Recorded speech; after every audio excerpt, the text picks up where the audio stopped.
Les invito a que puedan abrir y buscando en su Biblia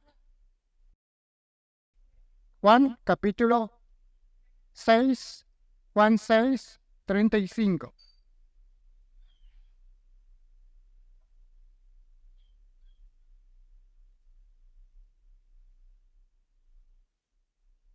Juan 6, 35.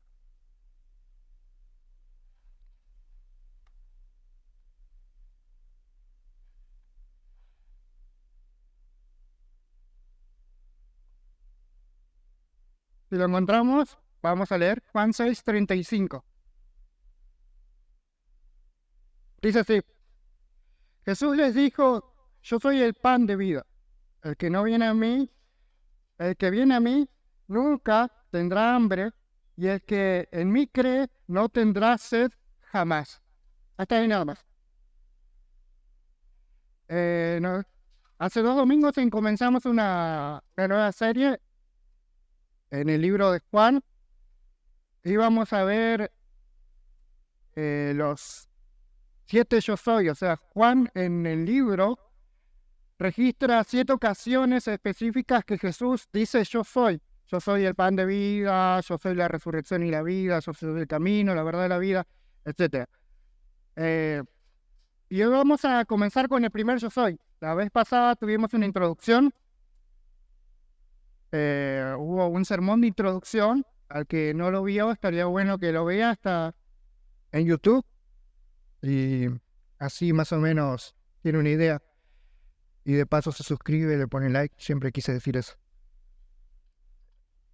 Así que vamos a comenzar. Y este sermón lo vamos a ver rápido en 6 puntos.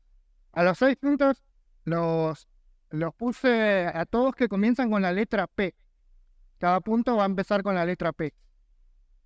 El primer punto que vamos a ver se va a llamar, así como cuando nosotros veíamos o vemos una serie, antes, no sé si ahora se tiene la costumbre de que en un capítulo te muestran las escenas o los eventos que pasaron anteriormente, ¿no? Entonces nuestro primer punto va a llamarse previamente en Juan. Lo que vamos a hacer antes, vamos a analizar qué es lo que pasó en el capítulo 6 de Juan antes que Jesús diga estas palabras, ¿no? Entonces nuestro primer punto se va a llamar previamente en Juan. Resulta que ahí yo les mandé un mapita. En el grupo mandé un mapa y vamos a ver qué fue lo que pasó en este mapa previamente, ¿no? Jesús estaba con sus discípulos en la zona de Galilea, que en el mapita está como en violeta. Estaba en la zona de Galilea y luego Jesús le dice a los discípulos que pasen de la zona de Galilea, vayan a lo que es Traconite, la zona esa. Específicamente desde Capernaum hasta hacia Betsaida. O sea, cruzaron en una barca el pequeño lago que está ahí, que se llama el lago de Tiberias, o lago de Galilea. Cruzaron ese lago en una barca hacia la zona de Betsaida, ¿no? Y en esa zona de Betsaida Jesús le empezó a seguir gente, y la gente, entonces eran 5.000 personas, solo varones, sin contar las mujeres y los niños, aproximadamente entre 15.000 y 20.000 personas le estaban siguiendo. Jesús llegó a esa zona, había como un valle, dice, pero había una zona más elevada, como una roca. Jesús sube a esa zona más elevada y empieza a enseñarles, ¿no? A darle un sermón, y dice, narra, creo que Lucas dice, les empieza a hablar de las cosas del reino. Entonces, Jesús hablándoles, les termina de hablar. Cuando termina de hablar con ellos, nota que ya es medio tarde y la gente está con hambre y están lejos, en un lugar bastante apartado de las aldeas y de las ciudades. Entonces Jesús les dice a los discípulos: ¿de dónde podemos sacar para dar de comer a esta gente? Y los discípulos dicen: no hay forma. Primero que está todo lejos, y en segundo lugar, ¿de dónde vamos a sacar tanta plata para comprarle comida a estas personas, que son muchísimas? Entonces uno de los discípulos dice: acá hay una cesta con unos cuantos panes y unos cuantos peces, pero ¿esto qué es para tantas personas? Entonces Jesús ora, primero lo que hace es acomoda en grupos a las personas que están ahí, en varios grupos de a 50 y de a 100, y ora por estos alimentos, después reparte a los 12 discípulos en 12 canastas, y ellos van repartiendo a las personas, a los discípulos. Y resulta que comieron hasta que se saciaron, y luego Jesús entiende de que ellos decían, bueno, este milagro es tremendo, seguramente este es el Mesías o el profeta que estamos esperando. Entonces ellos deciden que van a hacerle rey, y Jesús, entendiendo que le iban a hacer rey, se fue antes que ellos tomen esta decisión, ¿no? Antes que la turba, la cantidad de personas tomen la decisión, se fue hacia una montaña, dice a orar, y les comisionó a los discípulos que vuelvan a cruzar nuevamente el mar de Tiberias o el mar de Galilea, crucen nuevamente hacia Capernaum, ya siendo tarde, siendo de noche, ¿no? En ese momento se levanta una tormenta en el mar, cruzando ellos en su barquito, y Jesús, viendo la tormenta y viendo que remaban con dificultad, fue hacia ellos caminando sobre el mar, ¿no? Ellos se asustaron y pensaron que era un fantasma, y Jesús entra, le dice que no se asusten, entra al mar, y llegaron al otro lado tranquilo. Una vez que llegaron al otro lado, amaneció, y la gente fue a buscar a Jesús en el mismo lugar donde fue la alimentación, ¿no? De los 5,000. Fue a buscarla en ese lugar porque, obvio, dijeron, vamos a ver qué hay para desayunar hoy. Entonces se fueron a buscarla a Jesús y no la encontraron. Entonces preguntaron a los pescadores que estaban en la zona y le dijeron, bueno, se ve que cruzó para el otro lado nuevamente. Toda la gente volvió a cruzar para el lado de Galilea nuevamente, y ahí se inició una conversación con Jesús, ¿no? Y ese es nuestro segundo punto. Nuestro primer punto era previamente en Juan, y nuestro segundo punto es preguntas y respuestas. Se inició una conversación con Jesús en la que fue llevándose hacia el lugar que queremos llegar, ¿no? Les invito a buscar Juan 6:25.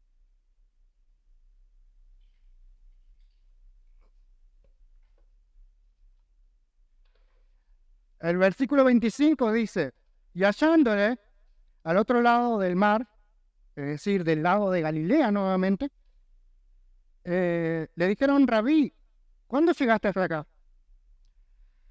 Respondió Jesús y les dijo, de cierto os digo, que no me buscáis, que me buscáis no porque habéis visto las señales, sino porque comisteis el pan y os saciasteis. Ahora, Jesús es bastante típico en Juan que Jesús le hacen una pregunta y él responde a una cosa totalmente diferente. En criollo diríamos, le cortó -10 Jesús. Le dijo, ¿por qué viniste acá? ¿Cuándo llegaste hasta acá? Y Jesús le revela inmediatamente las intenciones, así como lo hizo con Nicodemo también. Nicodemo le dice a Jesús, sabemos que has venido de Dios como maestro y por eso creemos. Y entonces Jesús le dice, si no naces de nuevo no vas a poder entrar al reino. O sea, va al punto, siempre Jesús va al punto de dónde quiere llegar y cuál es la intención de las personas, para qué fueron a él. Entonces Jesús le dice, yo sé que vinieron acá porque ayer les di comer y hoy quieren comer de nuevo. Esa es solamente la única motivación que tienen para buscarme, para seguirme. Entonces Jesús sigue en el versículo 27, diciéndole, trabajad no por la comida que perece, sino por la comida que a vida eterna permanece, la cual el Hijo del Hombre os dará, porque a este le señaló Dios el Padre. Entonces le dijeron, ¿qué debemos hacer para poner en práctica las obras de Dios?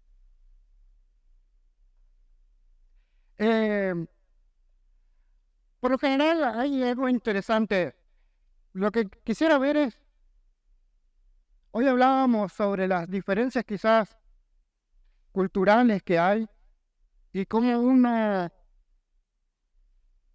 cómo los judíos fueron criados en un entorno y la tradición les fue criando y ellos tenían ciertas concepciones sobre qué era el Mesías o quién iba a ser el Mesías. Estuve viendo que ellos tenían una tradición que se llamaba literatura rabínica. ¿Qué era la literatura rabínica? Resulta que tenemos el Antiguo Testamento, ¿no? Que son la ley, los profetas y los salmos. Generalmente se dividían así. Los rabinos o maestros de aquella época, entre el siglo I, siglo II antes de Cristo, empezaron a escribir comentarios, así como tenemos las Biblias comentadas, la Biblia con comentarios. Ellos empezaron a escribir comentarios sobre el significado de la ley, interpretaciones de la ley, y que estos comentarios con el tiempo se empezaron a tomar un peso muy fuerte, ¿no? Llegaron a tener el peso casi al mismo peso de las escrituras. Es decir, muchas veces los judíos, en lugar de decir, así dice la ley de Moisés, ellos citaban directamente las interpretaciones. Así dice el Talmud tanto. O así dice el Midrash, que eran escritos, estos comentarios, estos escritos rabínicos. Y vamos a ver que detrás de lo que le preguntan estas personas a Jesús, detrás de estas preguntas, detrás de esta conversación, había muchas presuposiciones de los judíos de cómo iba a ser el Mesías y qué iba a ser este Mesías. Ellos le dicen en el versículo, ¿qué debemos hacer para hacer las obras de Dios? Y detrás de esto estaba una idea que ellos tenían una idea escrita en un Talmud de que las personas por lo general estaban divididos en tres grupos. Los judíos, había tres grupos de judíos. Estaban los judíos que eran buenos, o sea, que estaban bien delante de la ley, los judíos que estaban malos, que eran malos, y había un sector indefinido, ¿no? Un sector indefinido que Dios casi categorizaba, que Dios tenía tres libros en el cielo, y estaba el libro de la vida o el libro de los buenos, el libro de la muerte, que era el libro donde estaban los que no cumplían la ley, y el libro intermedio, donde ahí estaban en vista esas personas que estaban en el medio. Y que cada fiestas, no recuerdo bien, había dos fiestas importantes, Año Nuevo y el Yom Kippur, eran dos fiestas en las que Dios reacomodaba los libros. O sea, depende de cómo te portaste entre Año Nuevo y el Yom Kippur, te saco de esta lista de los que estaban más o menos y te pongo en la lista de los buenos, de los que van a tener vida. Y si te portaste mal, te pongo en la lista de los malos. Es medio como los Reyes Magos, de tener regalos y si te portas bien. Entonces, ellos tenían la idea de que si hacían ciertas obras específicas dictadas por los maestros o dictadas por los rabí, estas obras específicas le iban a cambiar de un bando al otro bando. Y ellos creían que la mayoría de los judíos no eran ni buenos ni malos, sino que estaban ahí en el medio. Entonces, Jesús le responde, ¿no? El versículo 29.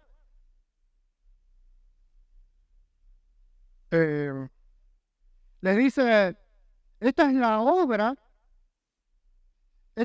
de Dios, que creáis en el que Él ha enviado. Versículo 30.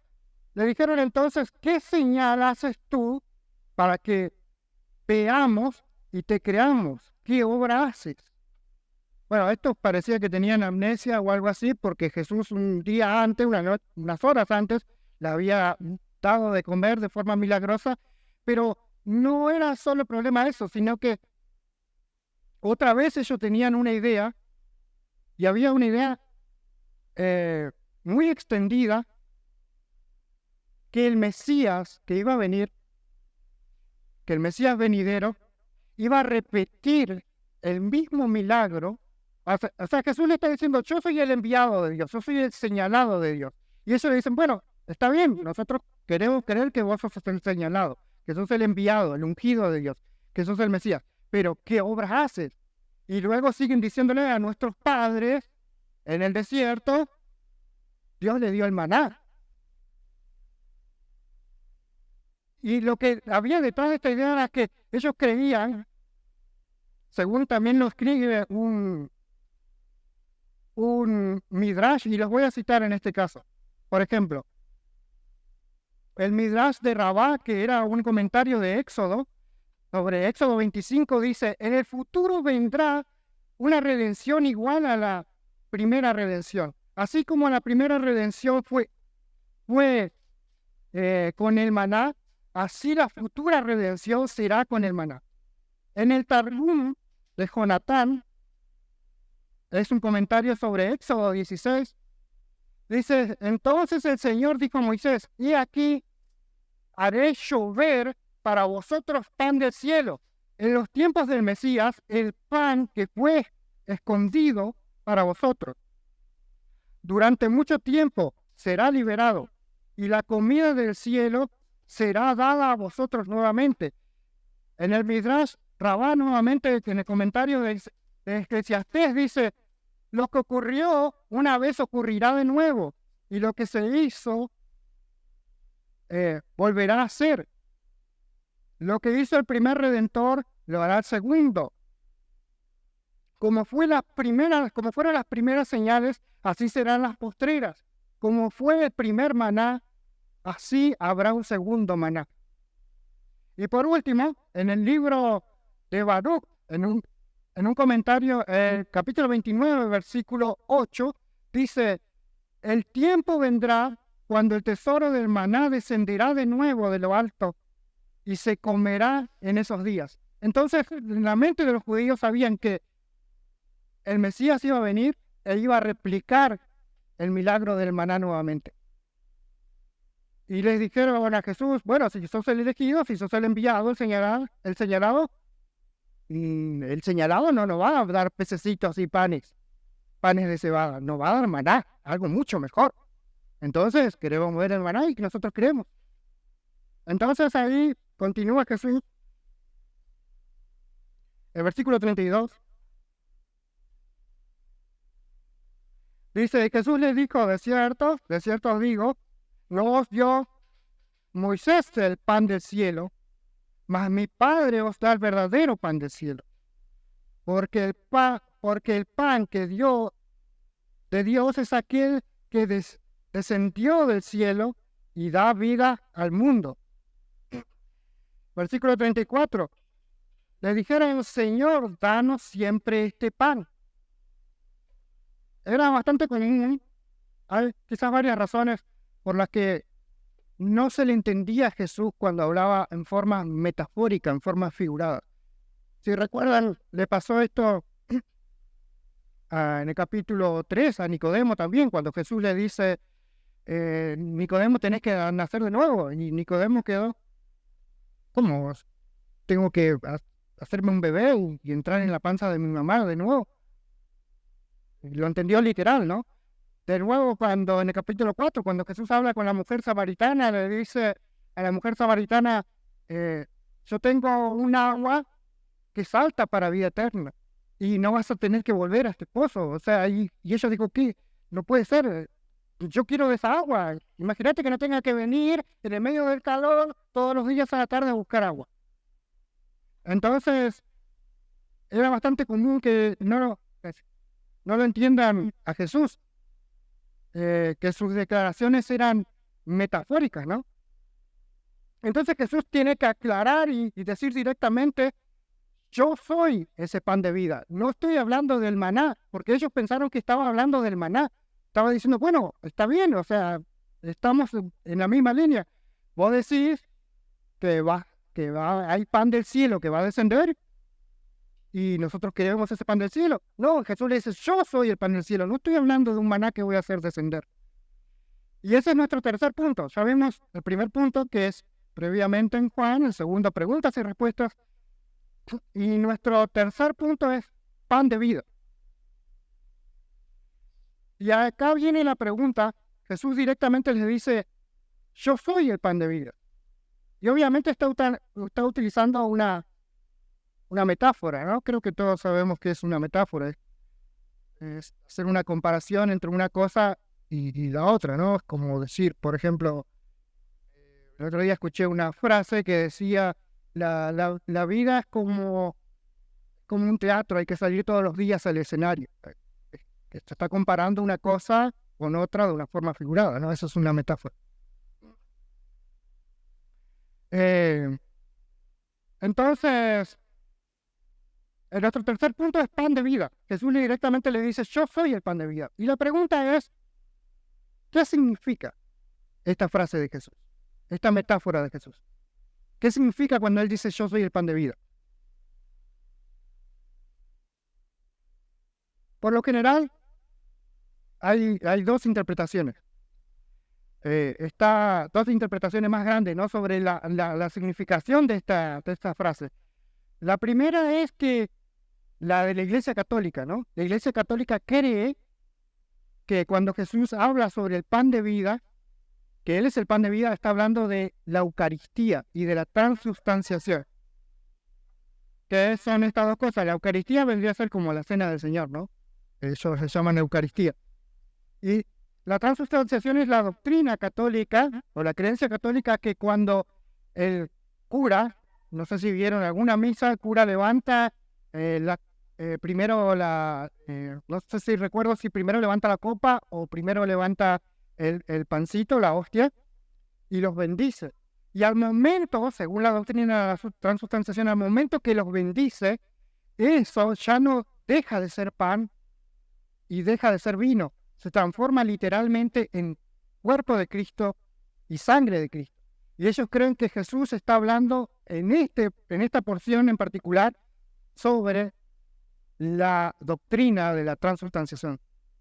Y esto lo creen, por ejemplo, porque en el versículo 53, Jesús dice, de cierto digo que el que no come mi carne y no bebe mi sangre, no tiene vida eterna.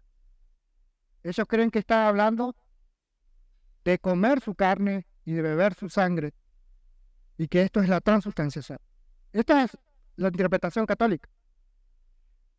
Pero luego está la interpretación que lo tienen la mayoría de las iglesias, que creen que este texto no tiene nada que ver, que esta metáfora no tiene absolutamente nada que ver con la cena del Señor. Y repito, creo que muchos, o entender que esta metáfora está hablando de la cena del Señor, sería malinterpretar en sí la metáfora, ¿eh? Y todo el pasaje. Lo que cree la segunda postura es que esta metáfora está hablando de la obra redentora de Cristo, que es una metáfora, que está hablando que sobre la persona de Cristo, sobre la fe en su persona y la fe en la obra de Cristo. Y lo que esa fe va a hacer por el que ejerce la fe en la persona de Cristo. De eso está hablando la metáfora. Sobre Cristo, la obra de Cristo, sobre la fe que se debe ejercer en Él, en su persona, y sobre los resultados de esa fe. Ese es el significado de esta parábola. Entonces pasemos rápidamente a nuestro cuarto punto. Nuestro cuarto punto se va a llamar paralelos. En el versículo 32, si vemos que Jesús le dice que Él es el pan verdadero. Ahí la palabra griega para verdadero, a veces nosotros entendemos la idea de verdadero y lo contrastamos con falso, ¿no? Decimos que el antónimo para verdadero, lo contrario de verdadero, es algo falso. Pero el uso de esta palabra que hace Jesús no es para contrastarlo con algo falso, sino que la palabra se podría traducir mejor como completo, genuino. La idea es que algo terminado, ¿no? Es como cuando se tiene un ensayo y uno escribe algo, ¿no? Y escribe así a mano y es algo súper desprolijo que solamente lo entendemos nosotros y después decimos, después lo paso en limpio, ¿no? Entonces, esto es lo que se contrasta, algo que quizás es algo provisorio y después viene lo verdadero, lo acabado, lo final. Esta es la idea de la palabra. Cuando Jesús dice, yo soy el pan verdadero. Entonces lo que Jesús está diciendo que el maná que descendió en el desierto, en realidad era una figura, una tipología, un tipo de él, de Cristo. Y vamos a ver, hice un cuadro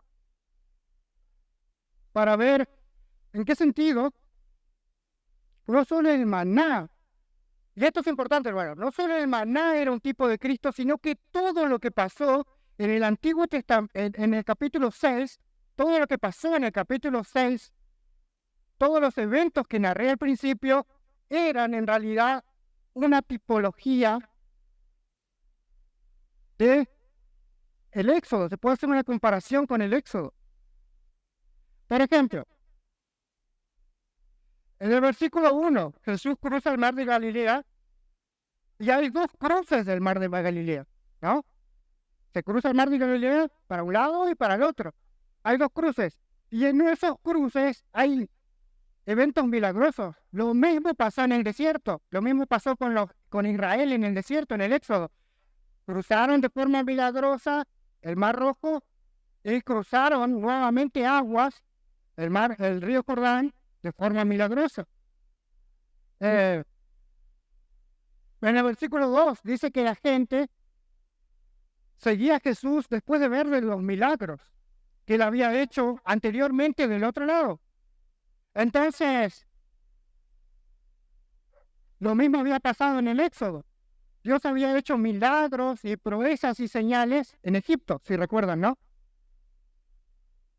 Y esos milagros y señales fueron suficiente evidencia para que el pueblo crea en Dios, crea en Moisés y puedan cruzar, ¿no? Hacia el desierto. En el versículo 3 dice que Jesús subió al monte para enseñar la palabra de Dios y para hablar sobre el reino de Dios. En el Éxodo, Moisés subió al monte para hablar de la palabra, para recibir la palabra de Dios, es decir, los 10 mandamientos y la ley.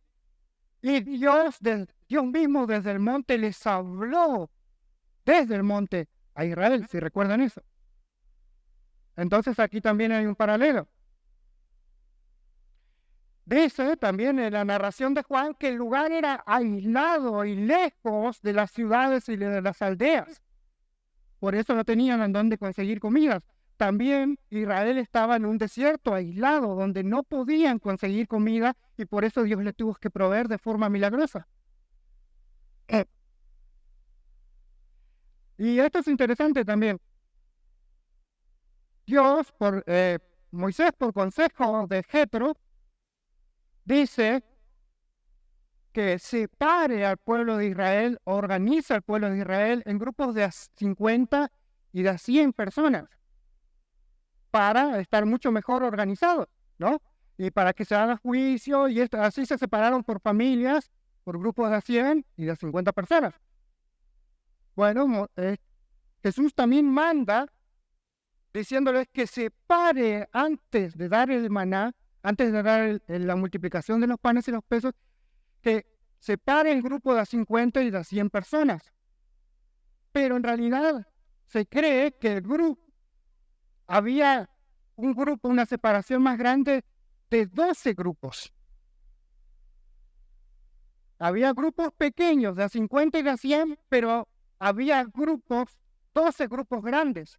De la misma manera, y esto lo digo porque, por ejemplo, los discípulos iban cada uno, que eran 12, entregando a grandes grupos los panes y los peces. Y luego pasaran de nuevo a recoger cada uno, a su grupo asignado, las cestas que sobraron. Y de la misma manera, Israel en el desierto acampaba en 12 grandes grupos y a la vez subdivididos de 100 y de 50.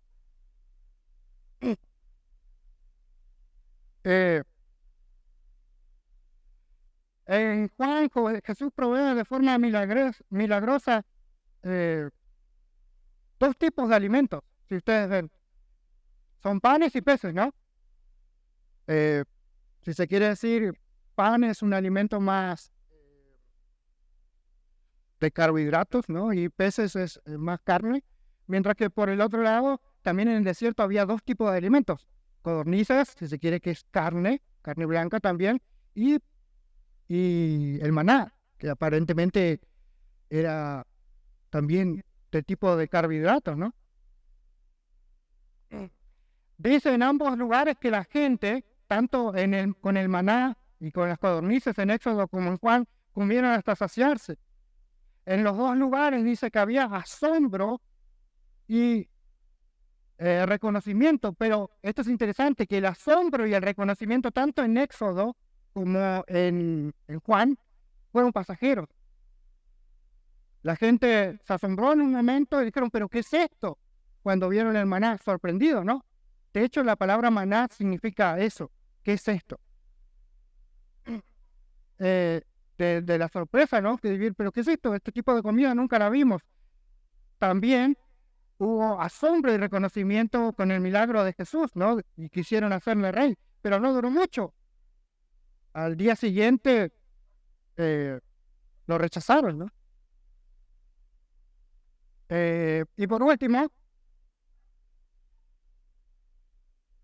la gente busca a Jesús por comida y a Jesús esto no le gusta. También en el Éxodo, Dios se enojó y hubo una gran mortandad porque la gente comió de forma glotona, si se quiere. Y hubo una gran mortandad por esta causa, porque Dios se airó porque estas personas comían no por necesidad, sino de forma glotona, ¿no?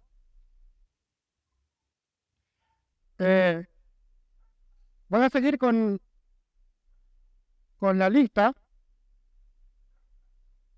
de comparaciones con el maná y Cristo. Ambos fueron enviados del cielo, ambos fueron sustento diario, o son sustento diario para el que cree. Y el maná fue sustento diario para los que creían, para los que estaban bajo el pacto. Ambos fueron gratuitos, si se quiere, ¿no? El maná no tuvieron que trabajar ni hacer nada, tenían que salir y agarrar y ya está, y se podía comer. Mientras que el pan también que Dios les dio a Jesús y el pescado era gratuito. Ambos, el maná, como Cristo mismo, son de un género único. O sea, cuando lo vieron dijeron, ¿qué es esto? No hay nada como esto, no había nada como esto, no conocían nada como esto. Cristo también dice en las Escrituras que es único en su género, es el unigénito. Y por último, como lo dije antes, en los dos casos hubo rechazo hacia el maná y hacia los codornices, tanto como para Cristo también hubo rechazo. Quisiera mencionar tres paralelos más. Que Cristo era superior al maná. El maná era algo temporal que cayó, creo que en unas cuantas ocasiones, mientras que la obra de Cristo y sus efectos son eternos. El maná estaba limitado solamente al pueblo de Israel y a los que estaban bajo la nube. Mientras que la obra de Cristo es, como él mismo lo dice, es para el mundo. El maná era limitado solamente a Israel y los que estaban bajo la nube. Mientras que solamente para la nación de Israel. Pero la obra de Cristo no está limitada, es para todas las naciones del mundo. El maná, por un lado, sostiene la vida de forma temporal, es decir, les daba vida, comían y podían seguir viviendo, mientras que Cristo prometía dar vida eterna. Es decir, Jesús habla en varias ocasiones sobre la resurrección. Cristo promete no solo vida, sino que vida que permanezca para siempre luego de la resurrección. Y quisiera terminar, no sé si ya es muy tarde, quisiera terminar con una reflexión. Mi último punto se llama prejuicios, sesgos y tradiciones. A veces nosotros pensamos y decimos, cuando yo estaba leyendo este pasaje, me venía a la mente cuando leía sobre que no le entendían a Jesús de qué de qué estaba hablando cuando hablaba de comer su carne o de beber su sangre o que él era el pan o que él era maná. Yo decía, pero estas personas que ¿qué les pasa a ellos? Es claro, o sea, se entiende que es una metáfora, se entiende, estos son tan brutos eran estas personas que no entendían que de qué estaba hablando Jesús. Pero el problema, podía haber varios problemas, y creo que no es diferente con nosotros, no es diferente con nuestra cultura, ¿no? Podía haber problemas de comunicación, problemas culturales. Por ejemplo, leí un comentario que decían que los judíos en realidad eran muy literales, que el comentario decía específicamente esto, decía, así como hay culturas que son muy literales en la época de hoy y que entre culturas y culturas no se entienden, también en la época de Cristo había una diferencia. Cristo utilizaba muchas figuras de lenguaje, muchas metáforas, y los judíos que eran bastante literales no lo entendían. Como hoy en día, por ejemplo, la cultura japonesa es súper literal. No se le puede decir cosas como estoy ahí. Cuando yo quiero ir a un lugar japonés, lo va a entender como estoy. ¿Dónde estás? Yo no te veo. O sea, así también se cree que eran los judíos, pero no solo ese es el problema, no solo que tenían problemas en la comunicación, puede ser. Creo que uno de los problemas más grandes es que ellos estaban seteados, es decir, tenían tradiciones, tenían ideas y prejuicios sobre cómo iba a ser el Mesías, qué iba a hacer el Mesías. Y estos juicios o estos prejuicios vinieron por lo que aprendieron día a día, por las autoridades y por la enseñanza que pudo arrancar de diferentes modos, o sea, desde niños, cuando iban a la sinagoga, cuando iban con sus familias.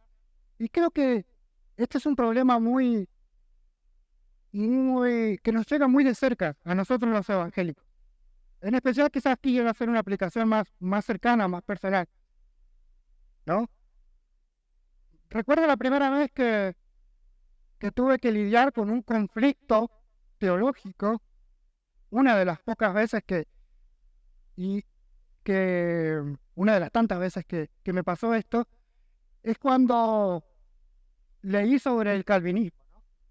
Sobre el calvinismo, y obvio que yo venía de un ambiente arminiano, donde se creía que la salvación se perdía y un montón de otras cosas.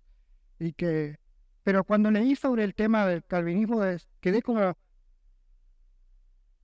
esto tiene sentido, tiene lógica, pero no puede ser. No puede ser, o sea, y quizás hubo un conflicto emocional, un conflicto en mi mente, pero ¿por qué sucedía esto? Y esta fue una de las veces, después pasó con otras doctrinas, quizás más adelante, en las que peleaba conmigo mismo para entender algunas cosas. Y a veces nos pasa eso, nosotros venimos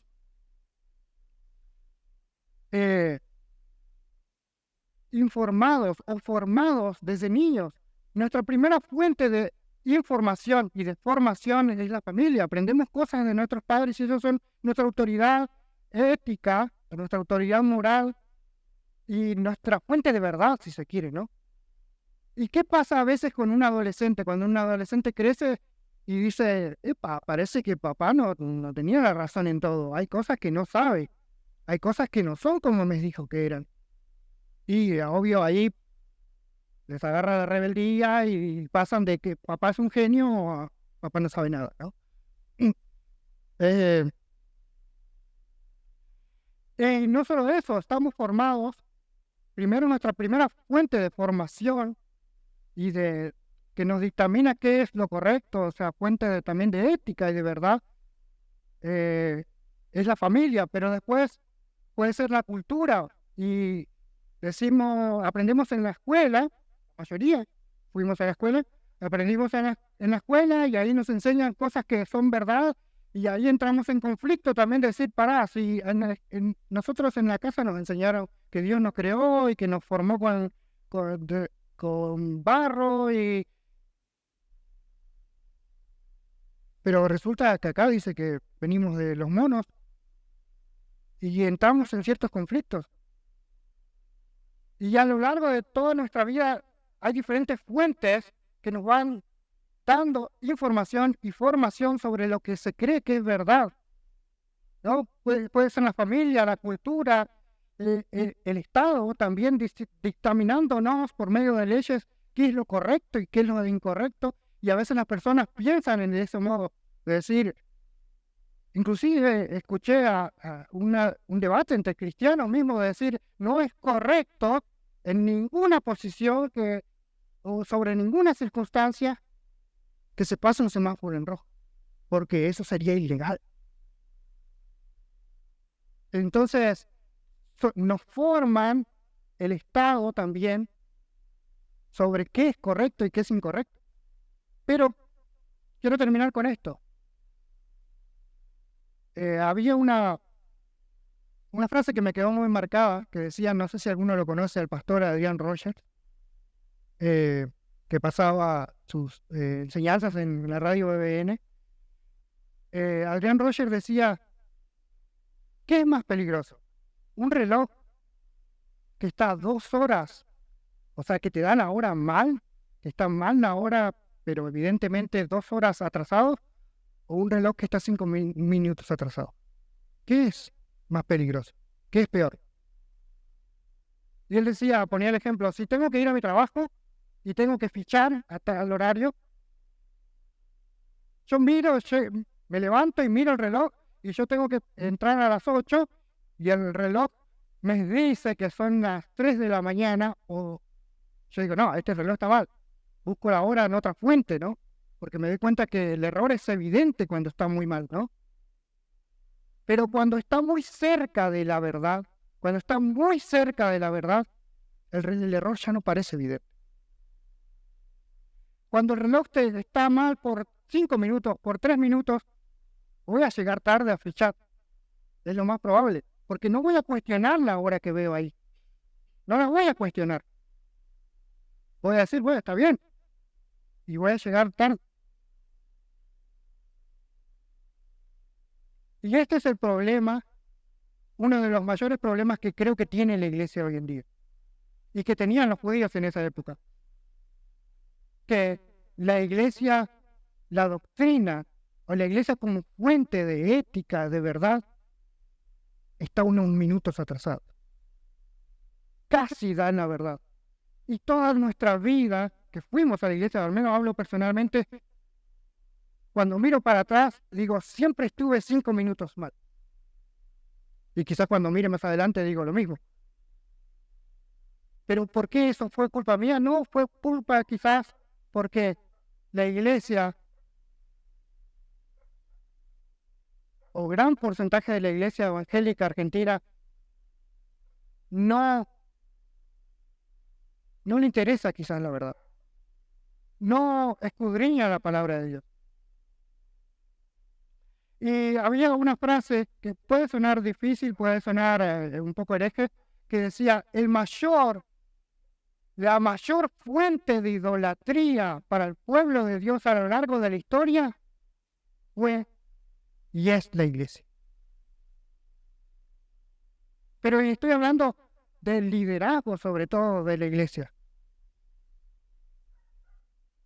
que no enseña de forma correcta la palabra de Dios, que hay doctrinas que toda nuestra vida la aprendimos de forma equivocada, que hay doctrinas equivocadas sobre el mismo liderazgo. Y este era el gran problema de Israel. El liderazgo de Israel tenía una visión errada sobre qué era el liderazgo. Y esa idea equivocada sobre qué era el liderazgo y cómo debía aplicarse, la pusieron en el Mesías, en la figura del Mesías, del Cristo. Entonces, a lo largo del tiempo fueron enseñando sobre la figura del gran líder que iba a venir y fueron retorciendo la figura del líder porque ellos tenían una figura equivocada de cómo debía ser un líder. Y esto el pueblo fue consumiendo. Y cuando Jesús vino, y cuando Jesús demostró cómo debía ser un líder y cómo debía ser el Cristo, cuál era el carácter, la persona y la obra del Cristo, eso no encuadraba con el Cristo que ellos esperaban. Eso no encuadraba con el líder que ellos esperaban. Ni siquiera los discípulos, como hoy lo decía Joel, ni siquiera los discípulos le decían, Señor, a ver, ¿quién de nosotros dos se sienta a la derecha y quién se sienta a la izquierda en el reino? ¿Cuándo vas a restaurar el reino?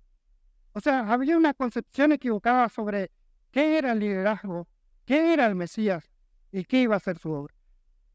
Y eso, obvio que lo creían porque los decía la máxima autoridad de ética y de moral y de verdad de la nación, que eran los líderes religiosos. Y este es el mayor problema y el mayor riesgo. Lo que está muy cerca de la verdad casi siempre es el mayor riesgo para llevarnos al error. Entonces siempre es bueno intentar compararnos con las Escrituras. Y esa es nuestra fuente, nuestra única fuente inequívoca de verdad, en la cual no va a haber error.